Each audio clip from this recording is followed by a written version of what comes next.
منڈی بہاولدین کے نواحی علاقے عدالت آباد میں کالج کے طلباء کی کبڈی میچ کے دوران معمولی طلق کلامی پر فائرنگ سے ہلاکت اور ساتھی دوست کو شدید زخمی کرنے والے ملزمان کی عدم گرفتاری کے خلاف بھکی شریف گاؤں کے سینکڑوں مکینوں کا پولیس کے خلاف احتجاجی مظاہرہ۔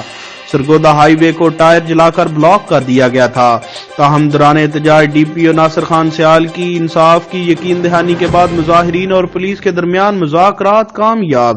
گزشتہ روز گاؤں کے رہائشی 2 کالج کے طلباء کا کبڈی کا میچ دیکھنے پر جھگڑا ہو گیا، جس کا اسامہ اور سمی کو شدید رنج تھا۔ گزشتہ روز ملزمان نے ان پر اندھادھند فائرنگ کر دی، جس کی زد میں آ کر 15 سالہ طالب علم زین جاں بحق ہو گیا، جبکہ اس کا دوست طیب شدید زخمی ہو گیا تھا، جبکہ ملزمان کا تعلق بھی اسی گاؤں سے ہے۔ کیمرہ مین ذیشان اسماعیل کے ساتھ مجزین حسین بلال، جیو ایکسپریس نیوز، منڈی بہاولدین۔